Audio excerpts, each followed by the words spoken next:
Okay, Raboisai, here we go. Hey, look at Tanya. Says the Tanya. We are speaking about the nature of our neshama, the nature of our soul.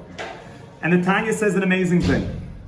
We explained from the Zohar last time that it's tzaddik v'raloi, it's tzaddik that has bad to him. The simple meaning is that he has good in the world to come, but he has bad in this world because he has to pay off some of his debt. That's what it means. Hein tzaddik ba'aretz yishulam, like it says in Mishlei Yud Aleph Lamed Aleph, means that tzaddik, a righteous person, i.e., why do bad things happen to good people, is that Hashem wants to pay him for those bad things in this world. But the Zohar says that tzaddik v'ra lo means he has ra, but it's loy. He owns it. He mastered it.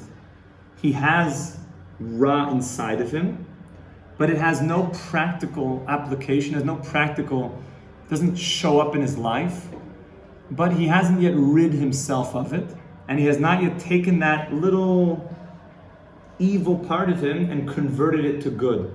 But the tzaddik, the toivlei, the tzaddik that has good, has essentially converted the wickedness inside of him to good. And now the Rebbe says something amazing.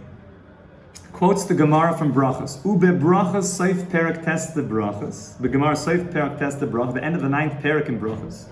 Tzadikim. When it comes to the righteous, Yetzer Toiv Shoiftan. When it comes to the righteous, the Yetzer Toiv is the judge. You guys are going to tell me what's strange about this. When it comes to Tzadikim, the Yetzer Toiv is the judge. When it comes to Rishayim, the Yetzer Hara Shoiftam, the Yetzer Hara is the judge. Beinanim Zeh v'Zeh Shoiftam. When it comes to the in-between people, both the good inclination and both the bad inclination are judges. Okay, let's speak about that one step at a time. What does it mean that a righteous person has one judge and it's the Yetzer Tov? What does it mean to have a judge? Decider. Excellent. A judge is a decider. A judge takes all points into consideration and then makes a decision. So if your judge is your good inclination, what do you think you're going to be doing every day? Every moment? What do you think your life is going to be comprised of? Just good. Everything good.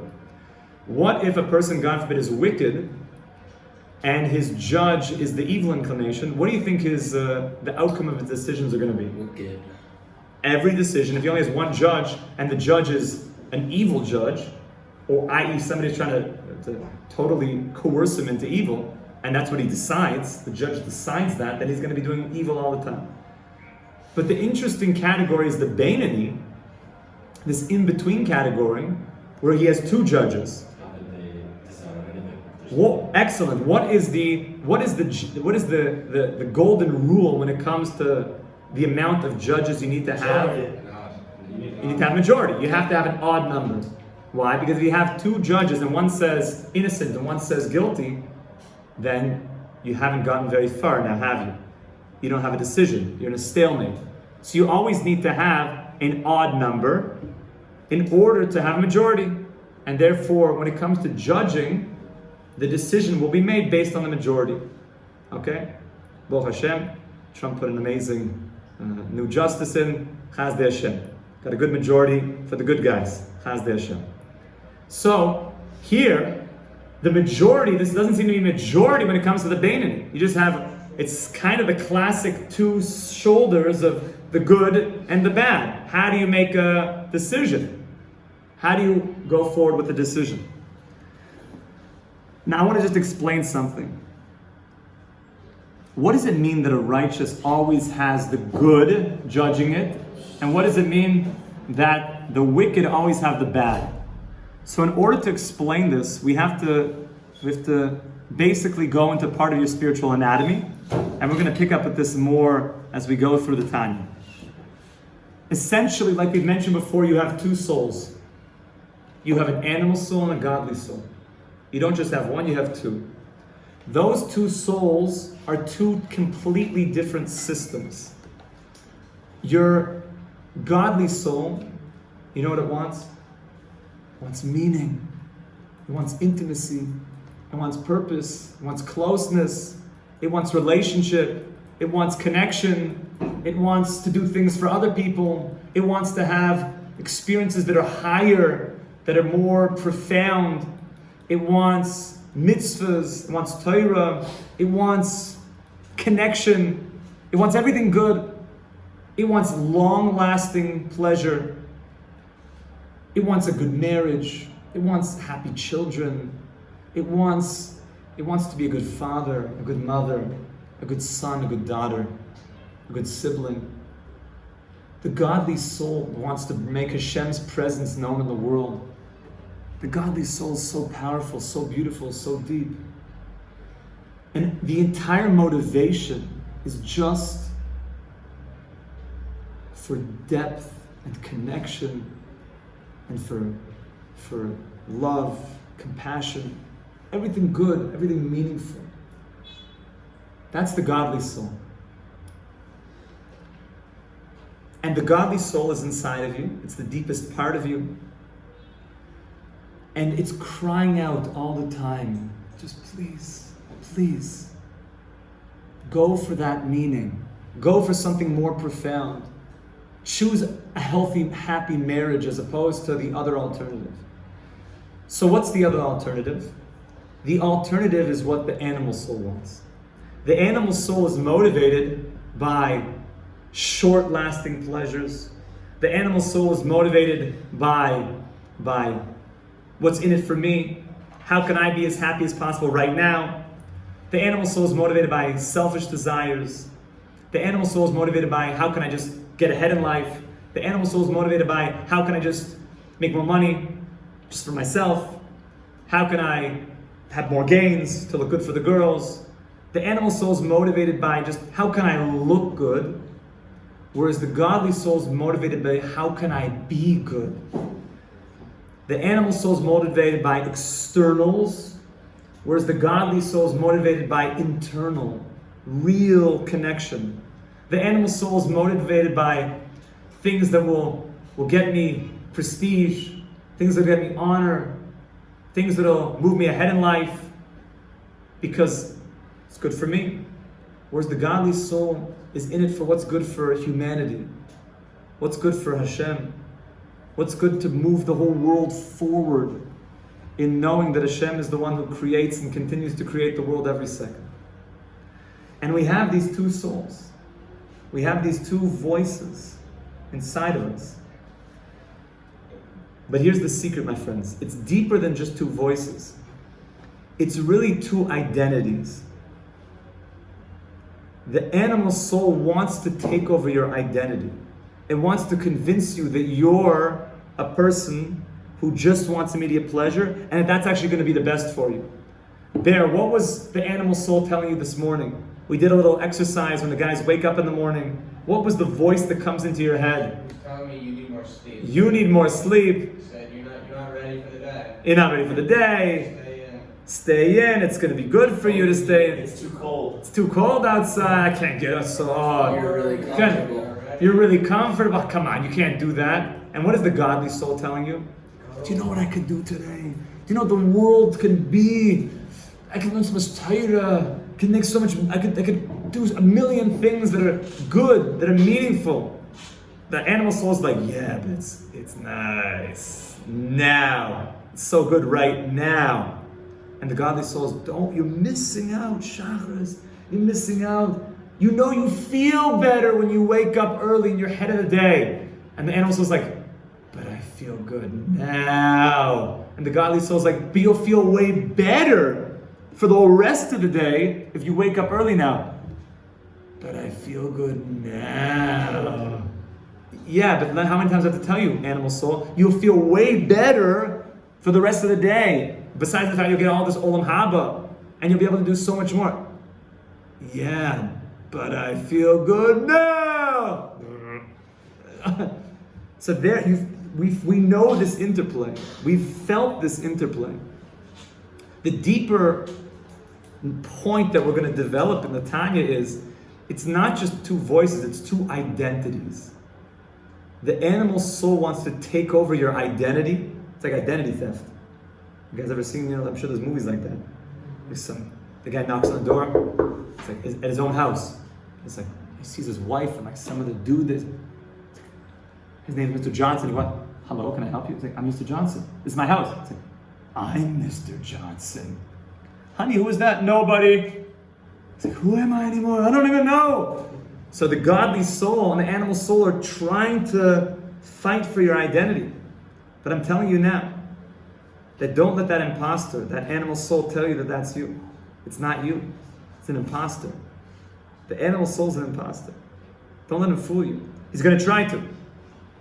So, now let's go back to the Tanya.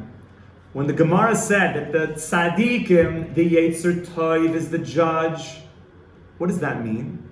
It means that tzaddikim never let the Yetzer Hara convince them that that's who they are, and they all the time are living with a clear identity of being the godly soul, that that's who they are. They never lose that identity. They always know, I know who I am. And the Rishayim, all the time the Yetzer Hara is judging, meaning is deciding for them, because they have completely had identity theft done to them, to the degree they don't even know who they are anymore. They actually believe that they're the animal soul. That's deep. Wow, that's so deep. So what about the Beinani? The Beinani, zeh v'zeh shoiftan. For the Beinani, there's a fight. He has a voice that says, you're the animal soul, and he has another voice that says, you're the godly soul. And the Beinani lives in this world of, I need to reclaim my identity and not allow the animal soul to steal it. Because I hear the voice of the godly soul. I hear this other identity. I need to live a life where I'm not being duped by the animal soul. Yeah. Which one are you? You're the godly soul. In many ways, you're the decision to be a godly soul. You're never the animal soul. The animal soul comes from the snake. The snake when it put its venom into Adam and Eve, the snake became the animal soul. The DNA of the snake, obviously everything that's happening in the creation story is so deep and is so mystical. But on a simple level for us, the analogy of the snake means that when the snake bit in, originally the snake was external to Adam. It was not inside of him. The snake was bipedal. He saw the snake. The snake made a convincing argument, and Adam chose it, which we'll talk about another time. But when the snake put the venom inside, essentially they took on an external identity of the snake, which meant that now they have this voice inside of them, the snake-like voice, that's telling them that you are the Yetzer Hara. The snake is an embodiment of the Yetzer Hara, is a representation of the Yetzer Hara. Once that venom went inside, now it's more confusing. How do I know who I am? I have these voices. I don't really know who I am anymore. And it feels good. It feels like, in many ways, what feels more like you? To go to Burger's Bar or to learn Gemara? Meaning to say, what feels like I'm hungry or I want to learn? Which I do you feel more identified with? I'm hungry or I want to learn? You feel Hungry. That's your body. You know that's your body. But the general consensus We're of talking about an animal. so it's true. If people feel that, they're very holy. Oh, okay. More. The only thing that got you your good choices. So we'll talk about that. The main point. I would say learn, but I'm really hungry. It's fine. It's tzaddikim. This is so deep. The righteous people. We're trying to get. We're going in this direction. Feel it's more them to learn Torah than to, like what's for dinner. They actually feel that. When they're hungry, they're like, oh, I've got to feed this, the beast. The animal's hungry. I better feed it.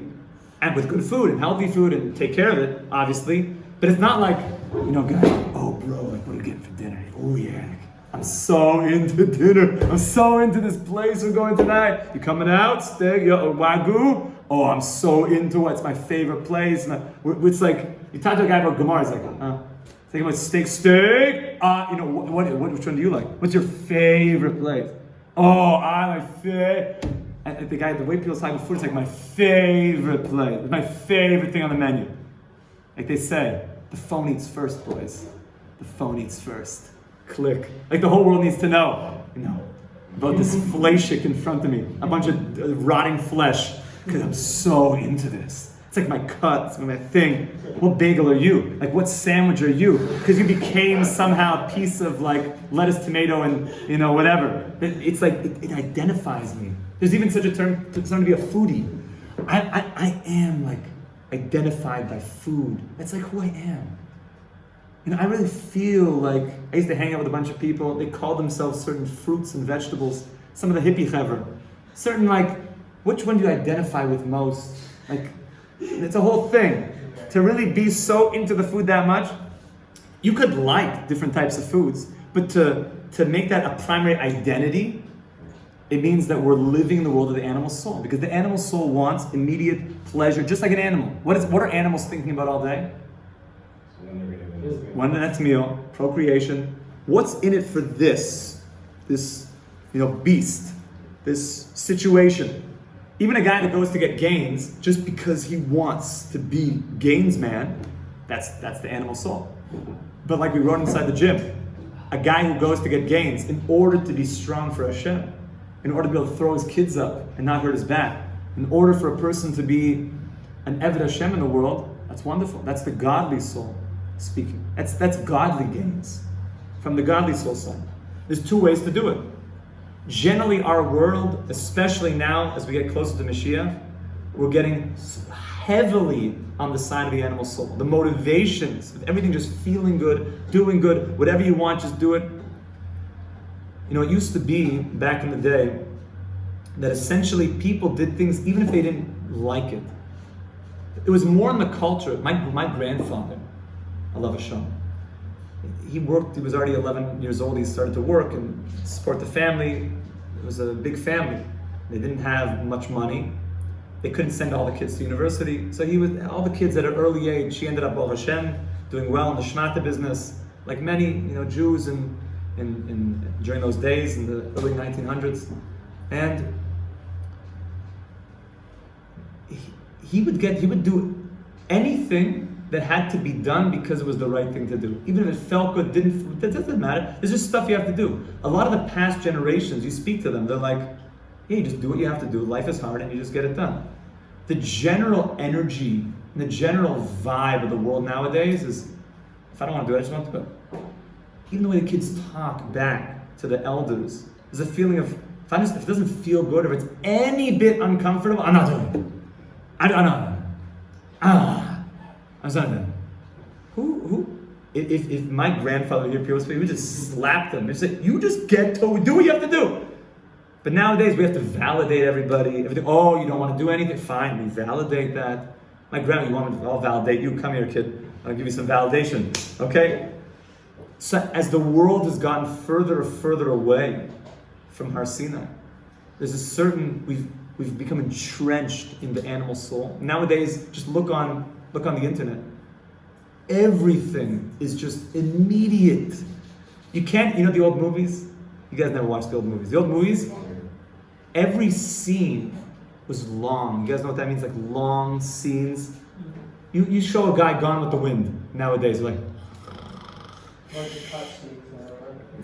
no scene I think is more than a second, they tell me, is like long for a scene. It cuts so fast because unless you're like basically like shaking a human being, every second he's already like, it's just too boring, I don't feel it.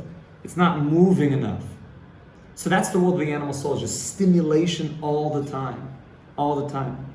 So our world has become more detached, and the voice of the godly soul is very subtle, is faint. So when a person comes to learn Torah, especially the inner dimension of Torah, Kabbalah, Hasidus, he starts to hear the murmuring of that voice again. He starts to hear his godly soul waking up and saying, oh, maybe there's more than just this snake-like cover that's around me. And he starts to get woken up. That's the journey of the Beinoni, is he hears two voices. He's hearing that there's, oh my goodness, now there's more than just one option. I never even heard the other voice before. Maybe I had a faint whisper on Yom Kippur and the Eilah or something, or I went to a kumzitz, or I went to something and it woke up a little bit. But the journey of learning the deeper part of Torah is you start to wake up that voice more and more and more and more. That's called being lidded also, leaving in the dorms. You start to realize, I don't just need to be attached. There used to be a thing called the placentas, like the battery packs, because it can never lose batteries. My thing has to always have batteries, all the time. And I need to be totally, totally stimulated by it. And a person learns to hear the other voice, and then once you have the voice of the godly soul, you can use the animal soul properly. It's like having a rider that has horse whispered a stallion. How much more can you do once the stallion is taking you where it needs to go? How fast can you go if the driver of the Bugatti is driving to shul? No. Once you become the driver, the soul becomes the driver, and it tells the animal soul, okay, let's team up. And the true identity is my soul. You can do anything. We should be zeicha to this. Amen. V'amen. Yeshua Christ.